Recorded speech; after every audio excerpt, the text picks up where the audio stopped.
ये सुनकर वेद एकदम शांत हो गया और मन ही मन कहा, लगता है कंपनी में एक एक्शन सीन करना ही पड़ेगा, तभी सबको वार्निंग मिलेगी। खैर अब तो पिस्टल दादी ही बताएंगे कि इसकी क्या पनिशमेंट है। वेद ने मनोहर के असिस्टेंट की रस्सी काटी और दोनों को खींचते हुए मयंक की गाड़ी के पीछे डाला।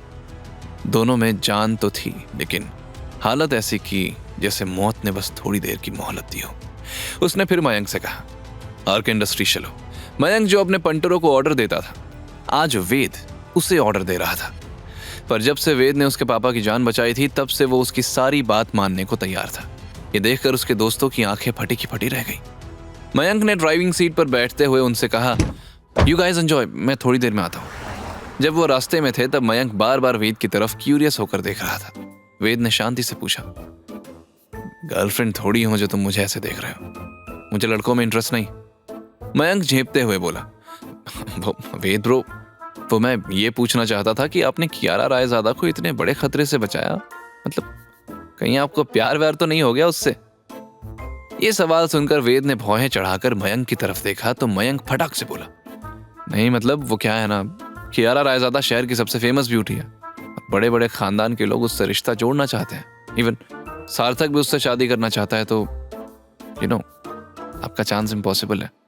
आप दिल पर मत लो, you are very nice, but Ved ने उसकी बात पूरी करते हुए कहा, बट कियारा की शादी एक मामूली लड़के से नहीं होगी, राइट? मयंक ने हाँ में सिर हिलाया और फिर अचानक अपनी गलती सुधारते हुए बोला, आप मामूली नहीं हो bro, you are very extraordinary. आप समझ रहे हो ना? वेद ने कोई जवाब नहीं दिया और खिड़की के बाहर देखते हुए सोचने लगा, बात तो सही है, जब इतने रईस लोग कियारा से शादी करना चाहते हैं तो फिर दादी ने मुझे क्यों चुना?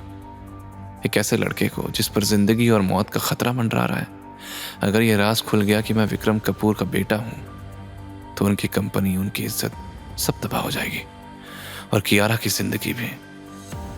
फिर उन्होंने इतना बड़ा रिस्क क्यों लिया? कुछ तो गड़बड़ है, मुझे उनसे बात करनी होगी आज ही। कुछ ही देर में वो लोग आरके इंडस्ट्रीज के बिल्डिंग के सामने थे। वेद कार से बाहर आया। वहां मौजूद लोग यह नजारा देखकर इतना शॉक्ड थे कि किसी में कुछ कहने की हिम्मत नहीं थी। तभी कंपनी के बोर्ड मेंबर्स जो समीर सिंह के साथ मीटिंग में थे, वो सब वेद की हरकत के बारे में सुनकर बाहर आए और जैसे ही उन्होंने मनोहर और उसके असिस्टेंट की हालत देखी, उनका दिल घबराहट से तेजी से धड़कने लगा। वेद की आंखें ऐसे अंगारे बरसा रही थी कि उन्हें अंदर तक खौफ महसूस हो रहा था। तब समीर सिंह गुस्से में आगे आया और बोला, देख लिया आप लोगों ने, कियारा ने गुंडे से शादी की है और इस जगह पर अब बिजनेस नहीं मारपीट होगी। They don't deserve to be here. Yashwant ने भी समीर का साथ देते हुए कहा, समवन कॉल द पुलिस, ऐसे गुंडे आदमी की कंपनी में कोई जगह नहीं है।